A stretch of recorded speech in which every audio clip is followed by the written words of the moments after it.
ہمارے چینل پیغام رسول کو سبسکرائب ضرور کریں۔ اللہ کا اعلان ہے کہ وسیلہ تلاش کرو، وابتغوا الیہ الوسیلہ، وسیلہ ڈھونڈو، وسیلہ ڈھونڈو، یعنی کہ آپ کو تلاش کرنا ہے وسیلہ، آپ کو ڈھونڈنا ہے وسیلہ، یعنی کہ وسیلہ آپ کو کہیں اسی طرح گرا پڑا نہیں ملے گا، بلکہ قیمتی چیز ہے یہ وسیلہ جس کو آپ کو تلاش کرنا پڑے گا۔ اور پھر وہ لوگ مقدر کے سکندر ہیں، ان لوگوں کے مقدر بڑے عروج پر ہیں۔ وسیلہ جتنا مضبوط ملے گا، وسیلہ جتنا پاورفل ملے گا، خدا کا قرب بھی اتنی جلدی سے آپ کو نصیب ہوگا۔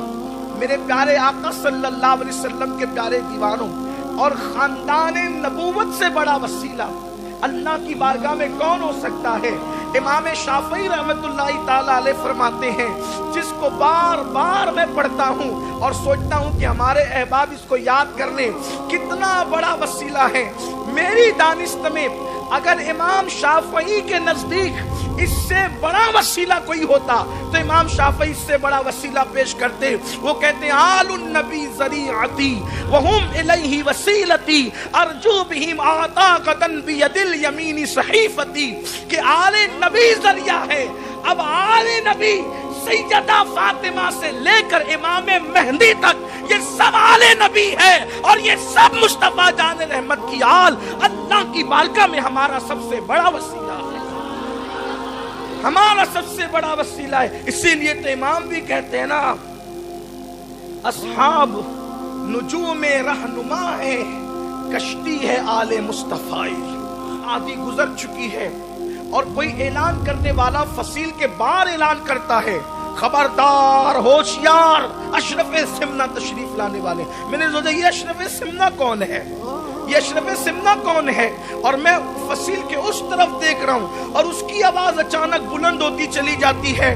چونکہ فصیل بھی تھی، اس کو پھلانگنا آسان نہیں تھا، کیونکہ فصیل بہت اونچی اونچی ہوتی تھی، اس کو پھلانگا نہیں جا سکتا تھا، دروازے بھی بند تھے۔ وہ سپاہی کہتا ہے کہ میں یہ منظر دیکھ رہا تھا کہ میں نے کیا دیکھا کہ وہ باہر فصیل کی طرف اعلان کرتا ہے، میری پلک جھپکتی ہے، وہی اعلان شہر کے اندر سے آواز آتی ہے۔ جب میں شہر کے اندر دیکھتا ہوں تو میں کیا دیکھتا ہوں کہ جو باہر اعلان کر رہا تھا پلک کے جھپکتے وہ اندر پہنچ گیا ہے، دروازہ بھی بند ہے، فصیل بھی ہے، وہ اندر ہے۔ جب میں نے اس کو غور سے دیکھا وہ کوئی اور نہیں تھا، ہمارے سمنان کا سب سے بڑا مجذوب، جس کو ابراہیم مجذوب کہتے تھے، وہی اعلان کر رہا۔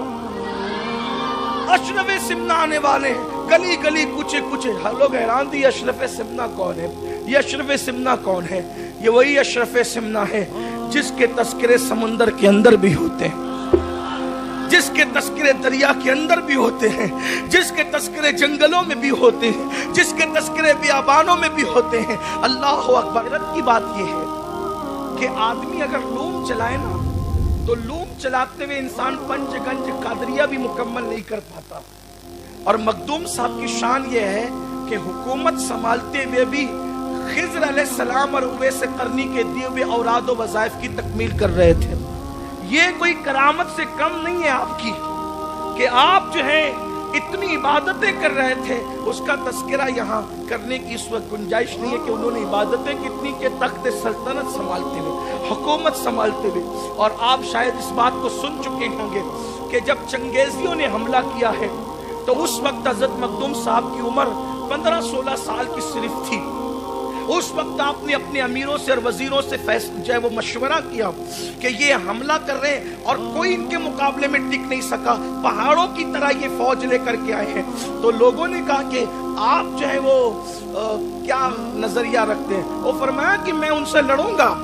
تو کہا کہ ٹھیک ہے، اگر آپ لڑیں گے تو ہم آپ کو مشورہ دیتے ہیں کہ فوج آپ روانہ کر دیں، لیکن آپ گھر میں بیٹھے رہیں، اپنے محل میں بیٹھے رہیں، آپ اپنا علاقہ سنبھالیں، فوج جا کر لڑے گی۔